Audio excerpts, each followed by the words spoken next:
அன்பு சொந்தங்களே, வணக்கம். வரதட்சணை பணம் படைத்தவர்கள் வீட்டில் மட்டும் நடப்பதல்ல, சாதாரண ஏழை எளிய குடும்பங்களிலும் நடக்கும் கொடுமை. இந்த கதையின் நாயகி சுபாவுக்கு அவள் புகுந்த வீட்டில் பல வரதட்சணை கொடுமைகள் நடக்கிறது. அவற்றை சுபா எவ்வாறு எதிர்கொள்கிறாள் என்பதை இந்த கதையில் பார்ப்போம். இந்த கதை உங்களுக்கு பிடிச்சிருந்தா லைக் பண்ணுங்க, ஷேர் பண்ணுங்க, கமெண்ட் பண்ணுங்க. மறக்காம மாலைமணி குடும்ப கதைகள் யூடியூப் சேனலை சப்ஸ்கிரைப் பண்ணுங்க. கணேசன் ஒரேடியாக குதித்து கொண்டிருந்தார். என்ன நினைக்கிறாங்க அவங்க மனசுல?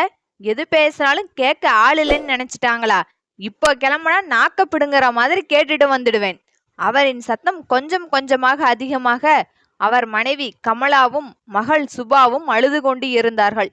கணேசனின் அம்மா அலமேலு அந்த வீட்டிலேயே வயதில் மூத்தவர். டேய் கணேசா, வாய மூடுடா, நானும் பார்த்துட்டே இருக்கிறேன், ஒரேடியா கத்துற, எதுக்கு இப்படி சத்தம் போட்டு கத்துற? அக்கம் பக்கம் கேட்ட என்ன நினைப்பாங்க? அம்மாவின் அதட்டலுக்கு பயப்படவில்லை என்றாலும் கணேசனின் சத்தம் கொஞ்சம் குறைந்துதான் போனது. பின்ன என்னம்மா, எல்லாம் செய்ய வேண்டியதெல்லாம் செஞ்சாச்சு, சீர் சனத்தின்னு எல்லாமே கொடுத்தாச்சு. பவுன் 8 பவுன் போட்டாச்சு. 2 பவுன் போட கொஞ்ச நாள், ஒரு 6 மாசம் டைம் கொடுங்க, நிலம் வித்ததும் போடுறேன்னு சொல்லியாச்சு. மறுபடியும் பவுன் போடலன்னு பிள்ளைய பேசினா என்ன அர்த்தம்? பேசுறது அடிக்கிறது. இந்த வாட்டி விடுறதா இல்ல. நான் போய் ஸ்டேஷன்ல கம்ப்ளைண்ட் கொடுக்க போறேன். ஆமாண்டா, போய் கம்ப்ளைண்ட் கொடு. இவ தான் மூத்தவ. கொடுத்துட்டு ஸ்டேஷனுக்கும் வீட்டுக்கும் நட. இன்னும் 2 பேருக்கு எப்படி கல்யாணம் பண்றேன்னு பாக்குறேன். அதுக்குன்னு அவங்களுக்கு கல்யாணம் ஆகிற வரைக்கும் இவ அடியும் உதையும் வாங்கிட்டு இருப்பாளா? ஆமா, அடி வாங்கிதான் ஆவணும். பொட்டச்சியா பிறந்தாலே அதான் தலையெழுத்து. கிழவி வேகமாக சொல்ல, கமலா, நீங்க கொஞ்சம் பேசாம இருங்க. பொட்டச்சியா பிறந்தா அடி வாங்கிதான் ஆவணுமா? நான் தான் நாதி இல்லாம தலையெழுத்தேன்னு இங்கேயே விழுந்து கிடந்தேன், அடியும் உதையும் வாங்கிட்டு. என் பிள்ளை எதுக்கு அடி வாங்கணும்? பாருடா, நீ ஒரு பொட்டச்சிக்கு உன் புள்ளன்னு சப்போர்ட் பேசவும் இருக்கிறவங்களுக்கெல்லாம் ரோசம் வருது. இதுக்கு மேல நீ தான் பார்த்து நடந்துக்கணும், அடங்கி போயிடணும் என்றாள் அலமேலு. ஏம்மா, நீ கொஞ்சம் கம்முனி இரு, என்ன பண்றதுன்னு ஒரு யோசனை பண்ணலாம். நான் வெளியில போயிட்டு வந்துடுறேன் என்று கிளம்பினார் கணேசன். அலமேலு மெல்ல பேத்தி சுபாவிடம் வந்து உட்கார்ந்து பேச ஆரம்பித்தாள். இங்க பாரு சுபா, நான் நல்லதுக்கு தான் சொல்றேன். ஆம்பளைங்கன்னா கொஞ்சம் முன்ன பின்னதான் இருப்பாங்க, நீ தான் அனுசரிச்சு போகணும். என்ன பாட்டி எப்ப பார்த்தாலும் இப்படியே சொல்றீங்க? இந்த 3 மாசமா நான் படுற கஷ்டம் எனக்கு தான் தெரியும். அடி என்னடி கஷ்டம்? பொம்பளைங்கன்னாவே கஷ்டப்படதான் வேணும். அதனாலதான் பொம்பளை பிள்ளைக்கு செல்லம் கொடுத்து வளர்க்க மாட்டாங்க. ஓவரா செல்லம் கொடுத்தா போற பக்கம் சினுக்குனா சீராடிக்கிட்டு அப்பன் வீட்டுக்கு வந்துடுன்னு இப்பெல்லாம் பொம்பளை பிள்ளைய தூக்கி வச்சு கொண்டாடுறாங்க. அதனாலதான் இந்த மாதிரி இருக்கிறீங்க. உன்கிட்ட பேசி புரிய வைக்க முடியாது போ என்று எழுந்து போனாள் சுபா. ஆமா, நீ புரிஞ்சு நடந்துக்காத, நான் தான் புரிஞ்சு நடந்துக்கணும் என்று கத்திக்கொண்டே அலமேலுவும் எழுந்து போனாள். காலையில் போன கணேசன் மதியம் வந்து சேர்ந்தார். வரும்போதே அவர் கையில் 5 பவுனில் நெக்லஸ் இருந்தது. என்னடா, பவுன் எடுத்துட்டு வந்துட்டியா? ஏது பணம்? அலமேலு கேட்டாள். நிலத்தை வித்துட்டு வாங்கலாம்னா அவசரத்துக்கு வித்தா பாதி விலைக்கு கேட்கறாங்க, அதனால அடமானம் வச்சிருக்கேன், அதுல வாங்கிட்டு வந்துட்டேன் என்றார் கணேசன். கமலா, ஏன் கொஞ்ச நாள் கழிச்சு நல்ல விலைக்கு வித்திருக்கலாம், அதுக்குள்ள அடகு வச்சா அதுக்கு வர்ற வட்டிக்கும் மறுபடி விற்கிறதுக்கும் சரியா போயிடுமே என்று புலம்பினாள். அதுக்கு என்ன பண்ண முடியும்? இவ இப்படி நினைச்சா வந்து இங்க உட்கார்ந்துகிட்டா மற்ற பிள்ளைங்களை எப்படி கட்டி கொடுக்கறது என்று சொல்லிக்கொண்டே கைகால்களை கழுவி கொண்டு, சாப்பாடு போடு, காலையிலிருந்து இதுக்கு அலைஞ்சி சாப்பிடவே நேரமில்லை என்று சாப்பிட உட்கார்ந்தார். ஏ சுபா, உன் புருஷனுக்கு ஒரு ஃபோன் பண்ணி சொல்லிடு, நகை வாங்கியாச்சுன்னு. நகை வந்துட்டதால வந்து கூட்டிட்டு போ சொல்லு என்றார் கணேசன்.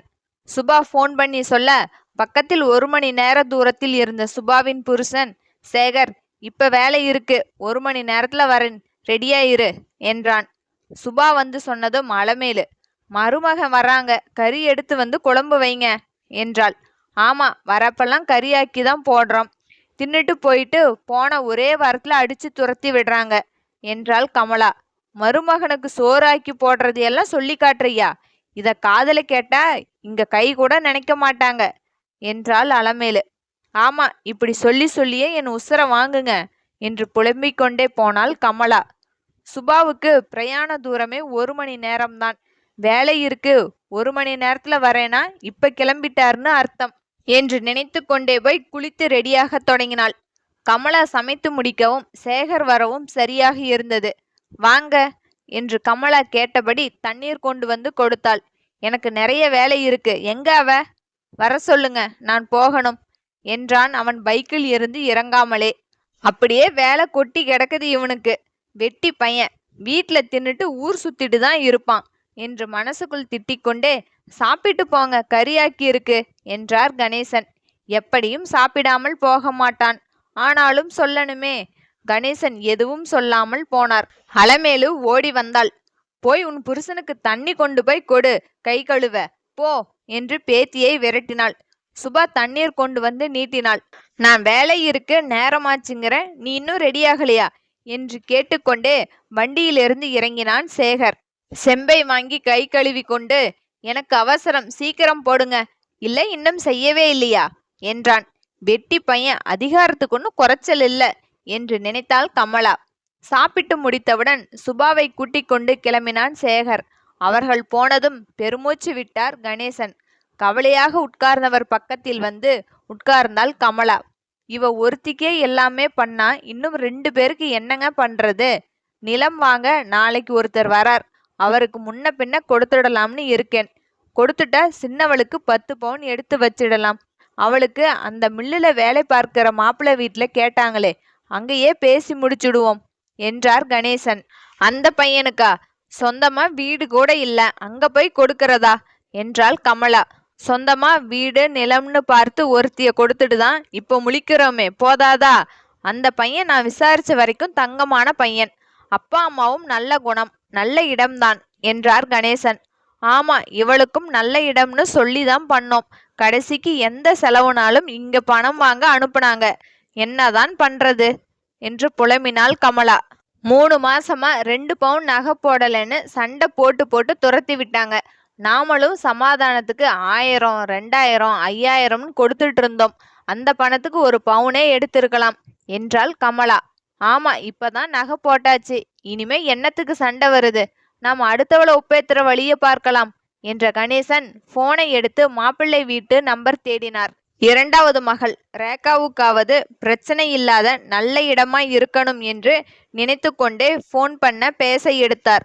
பெரிய மகள் சுபாவுக்கு பார்த்த மாப்பிள்ளை மாதிரி இல்லாம, இந்த பையன் கால் காசா இருந்தாலும் ஒழுக்கமா வேலைக்கு போறவனானு நல்லா விசாரிங்க என்றாள் கமலா. நான் என்ன பண்றது? அவனும் நல்ல வேலைதான், சொந்தமா வீடு, அப்பா சொந்தமா தொழில், எல்லாம் இருக்கு. நல்லா இருப்பான்னு தான் நினைச்சேன். அவன் எங்கேயும் 3 மாசம் கூட ஒழுங்கா போமாட்டான்னு கல்யாணம் முடிஞ்ச பின்னாடி தான் தெரியுது. அதுக்கு மேல அவங்க அப்பா அம்மா எல்லாம். பார்க்கலாம், நான் போய் நேர்லயே பார்த்து பேசிட்டு வரேன். பணம் கையில வச்சிருந்த செலவாயிடும் என்று கணேசன் கிளம்பினார். சுபாவை கூட்டிக் கொண்டு போய் வீட்டில் விட்டான். இறங்கி உள்ளே போனவளை மாமியார் வந்து, இங்க அந்த செயினை எடு, பார்க்கிறேன் என்றாள். சுபா எடுத்து நீட்டினாள். அதை வாங்கி திருப்பி திருப்பி பார்த்தவள், ஏண்டா 3 மாசமா போட முடியல, இன்னும் 3 மாசத்துல போடுறேனாங்க, இப்ப எப்படி? நேத்து போனா உடனேயே செயின் வந்துடுச்சு என்றாள். அதான் எனக்கும் டவுட்டா இருக்கு. அந்த செயினை கொடு, எதுக்கும் நான் நகைக்கடையில போய் கேட்டுட்டு வரேன் என்றான் சேகர். ஆமாண்டா, இப்பெல்லாம் கவரிங் நகை தங்கம் மாதிரியே தான் மின்னுது, அதனால பார்த்துக்கிறது தான் நல்லது, போயிட்டு வா என்றாள் மீனா, சேகரின் அம்மா. எதுக்கும் உன் பொண்டாட்டியையும் கூட்டிட்டு போடா, அப்புறம் கவரிங்கா கீது இருந்தா நாங்க தங்கம் தான் போட்டோம்னு சொல்லிடுவாங்க, அவளும் கூடவே வந்து பார்த்துக்கட்டும் என்றார் துரைசாமி, சேகரின் அப்பா. சரி, ஏய் வா, இப்பவே போயிட்டு வந்துடலாம் என்று சுபாவையும் கூட்டிக் கொண்டு கிளம்பினான் சேகர். கடைக்கு போய் நகையின் தரத்தையும் எடையும் சரியாக இருப்பதை பார்த்த பின் தான் 3 பேருக்குமே திருப்தியாக இருந்தது. மாலை ஆனதும், சுபா எல்லோருக்கும் காஃபி போட்டு எடுத்துட்டு வா, ராத்திரி சாப்பாட்டுக்கு இட்லி சட்னி சாம்பார் வச்சிடு என்றாள். சரியத்தை என்ற சுபாவுக்கு, அப்பாடா, இனிமேல் இவங்க டார்ச்சர் இருக்காது, நகை போட்டாச்சு என்று நினைத்து கொண்டாள்.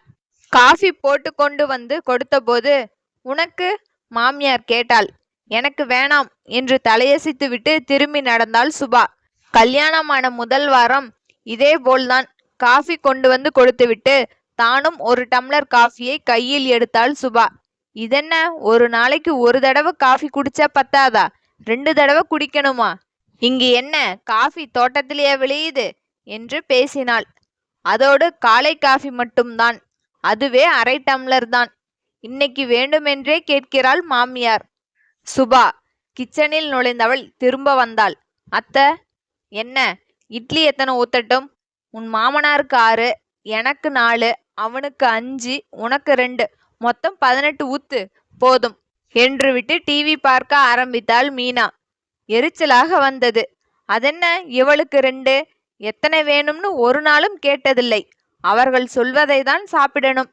சேர்த்து இட்லி சுட முடியாது, சுட்டால் அவ்வளவுதான். அரிசி என்ன வண்டி வண்டியா ஓட்டிட்டா வந்த என்று வாய்க்கு வந்தபடி பேசுவாள்.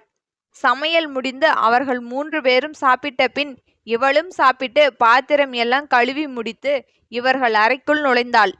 இவளுக்காகவே உட்கார்ந்திருந்த அவள் கணவன் ஆட்டுக்குட்டியை கண்ட சிறுத்தை போல அவள் மேல் பாய்ந்தான்.